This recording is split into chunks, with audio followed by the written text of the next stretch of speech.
Hello and welcome. My name is Steve DeMasco, Grandmaster of Steve DeMasco's Shaolin Studios.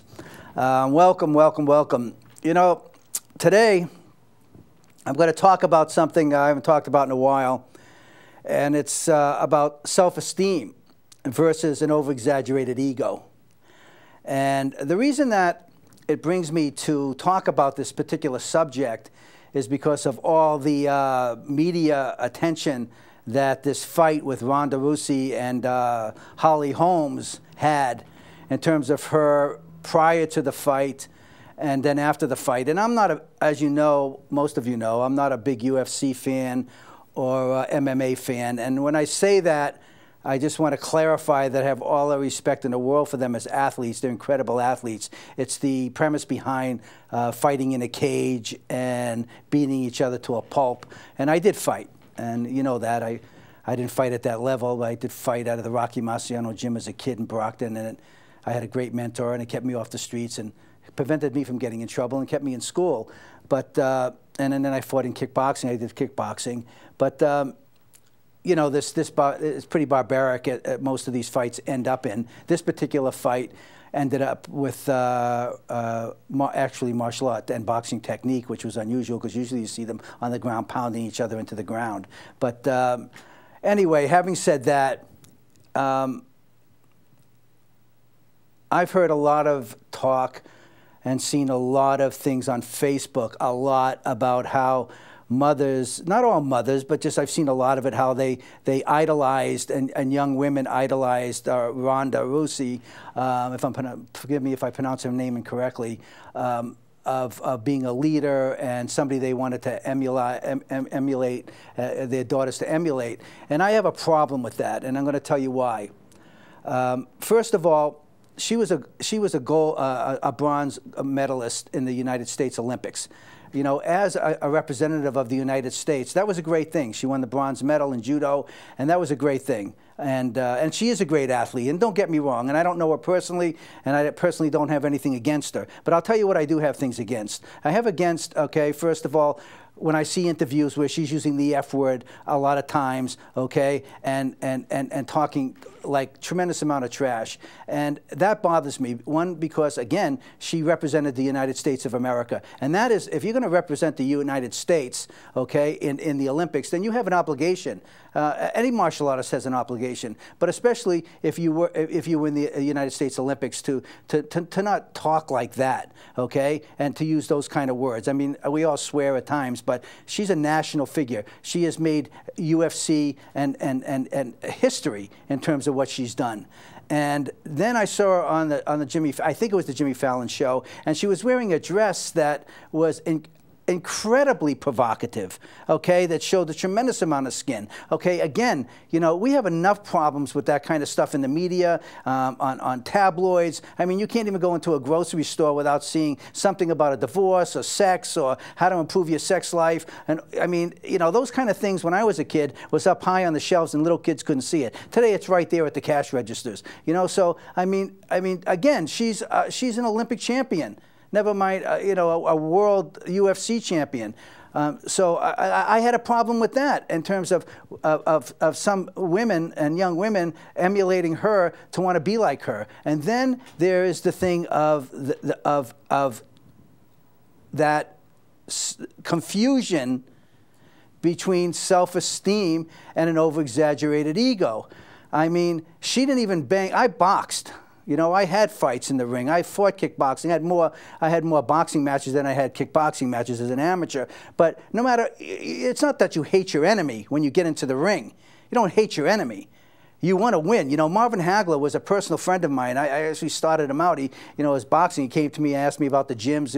I didn't start him out, but I mean, you know, which gym? We only had 2 gyms in Brockton, the Rocky Marciano gym and the Petronelli gym. And you didn't pay for lessons in those days, you know. They took you in and hopefully mentored you the right way. Mine did.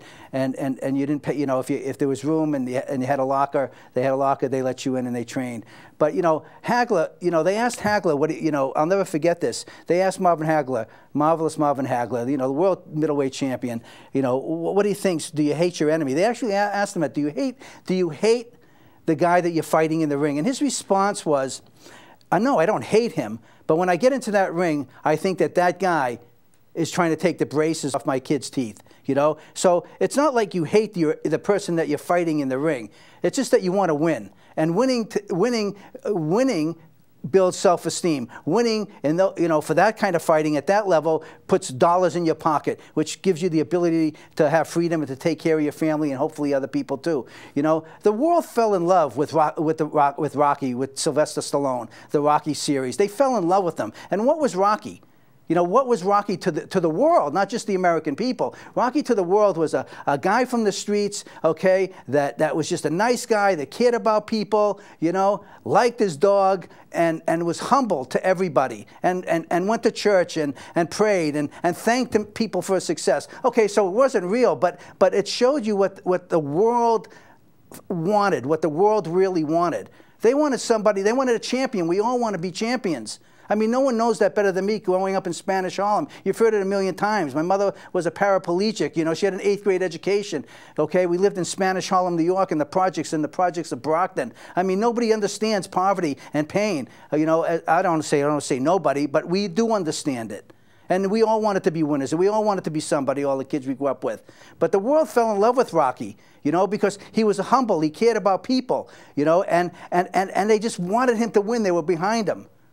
You know, and look at Rocky Marciano, the real fight, okay? 6-time undefeated world champion, Brockton, Massachusetts, okay? This guy was a great guy. People loved him. They still talk about Rocky. You know, he was kind to people. He was generous. He was philanthropic. He was nice to everybody. People loved Rocky, and he was a 6-time world champion. So it's not necessary.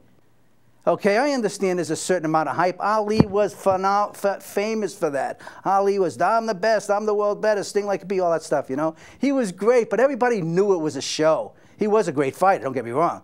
Everybody knew it was a show. With this Rhonda Rousey thing and the way she portrays herself on television, you know, it's like, she believes it.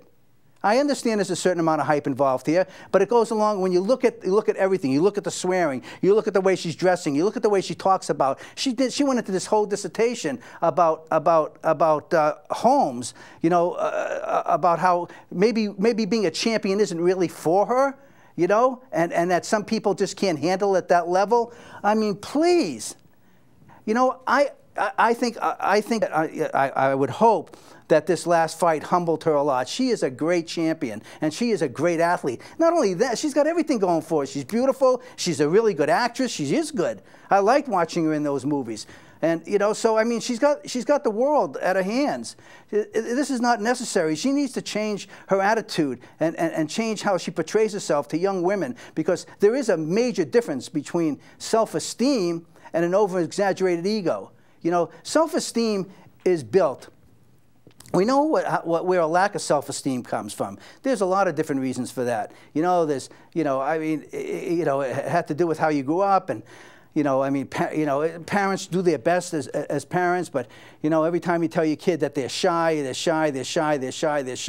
kid's going to grow up shy. You know, every time the kid trips or something and you say, hey, Twinkle Toes, or you make a comment about that every time the kid trips, you're ingraining things like that in these kids. So, you know, then there's coaches that haven't been good, and, you know, I mean, there's a lot of reasons why, you know, then there's the bullying issue. There's a lot of reasons why people grow up with poor self-esteem. I mean, and then there's not just the self-esteem issue. There's everybody wanting to live forever and everybody wanting to look good, including myself. You know, I mean, we all want to look good. We all do things to try to make ourselves look better.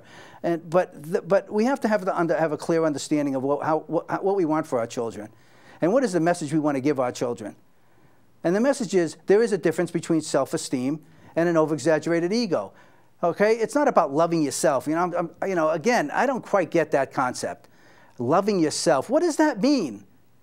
You know, is that the answer to self-esteem? Is to convince yourself that you love yourself? I don't get that. You know, and I have looked into that, trying to understand that concept. I'm not putting it down. I just don't understand it. You know, maybe you can email me and give me and enlighten me on that one. But to me, it's not about loving yourself. Self-esteem is accomplished, okay, through accomplishment.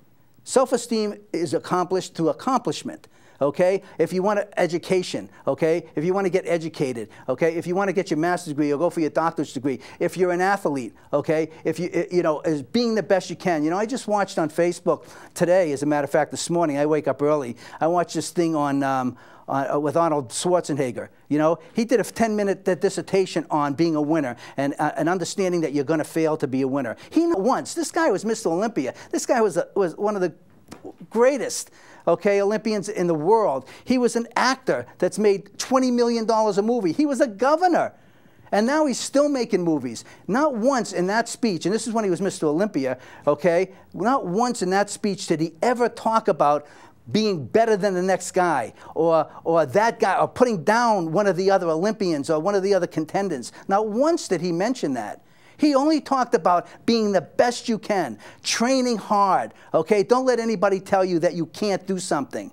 That's how self-esteem is built. I understand that. I mean, I came from a family that was extremely violent as a young boy. I saw things that most 6-year-old and 5-year-old and 7-year-old kids should never have to see. Never mind a kid, but an adult shouldn't have to see. I understand. I've been spending my whole life building my self-esteem up. You know, when I was a boxer, I wanted to be the best. You know, I threw the javelin in high school, okay? I never threw a javelin in my life. I didn't even place the first year. I never placed. I did it my junior, senior year because boxing took up all my time. I didn't play other sports because I loved my mentor. I loved my boxing coach. But I threw the javelin, and I never even placed. I couldn't even throw that thing. It was like, it didn't go very far. So, but I did it. I did it every single meet. I practiced every day. Then one day, at the end of my junior year, I said to my coach, "Coach, do you have a javelin that I can borrow over the summer?" And he gave me an old javelin. I threw that javelin every single day, every day. Now, I'm not bragging to you. I'm talking about what built my self-esteem, the things that you do to build your self-esteem. It's not about putting everybody down. It wasn't that I wanted to beat anybody else. Not once in my mind did I think that I was going to just beat all that guy. Peter Townsend was the guy that always, on my team, that always took first, second place, most of the time first. I never thought about beating Peter or being better than Peter. I swear it. I never thought that once. I just wanted to be able to throw that javelin. And I got out there every single day, and I threw that javelin every day, and I mean every day. And that senior year, I placed first, just about in every single meet, and I won the state championship that year. It was my two points in the over that made Brockton the overall winner of the whole Division A. Okay, that was great. I felt great. It made me feel really good about myself.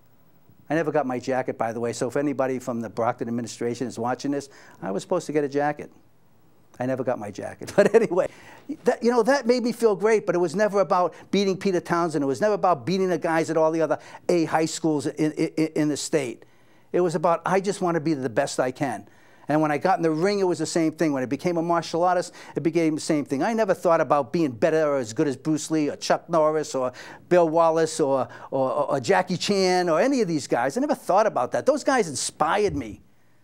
They inspired me to be good at what I was doing. And I just worked really hard, and I still do.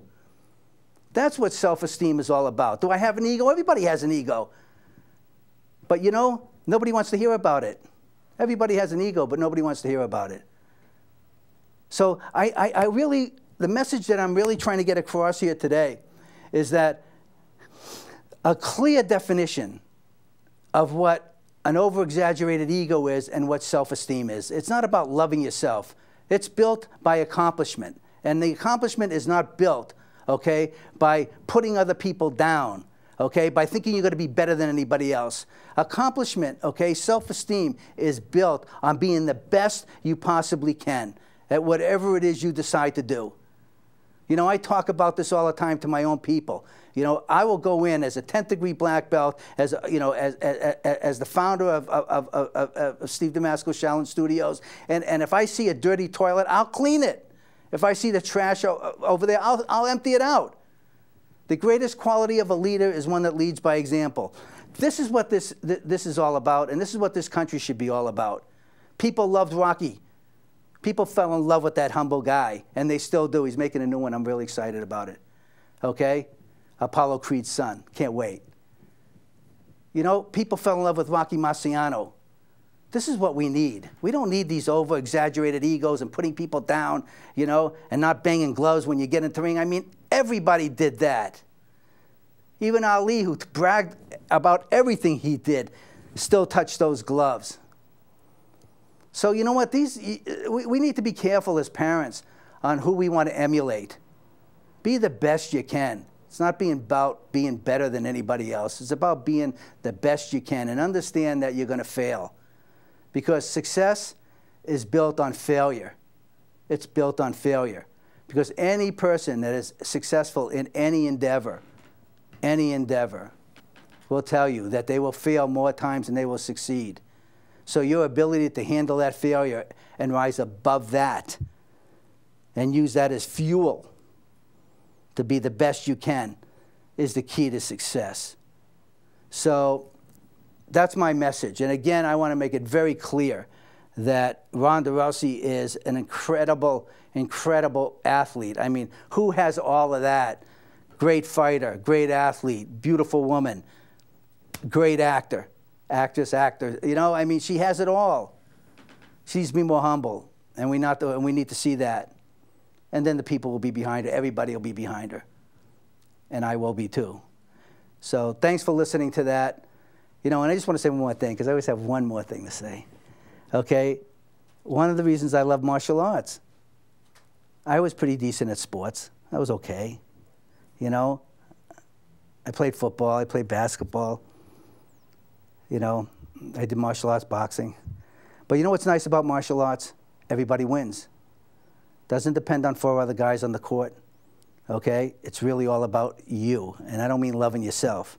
I mean, if you work hard, you'll be recognized, and you'll receive the rank in that system, and you'll build self-esteem. And you don't have to beat anybody up to do it. You can do it with a weapon by displaying the tremendous amount of focus and energy and power and technique it takes to move a weapon, or you can do it with hand techniques, you can do it with forms without weapons, because you have full control of your body and your mind knows what everything your body's doing. I mean, everybody, it's an individual sport. It's an art, but it's individual.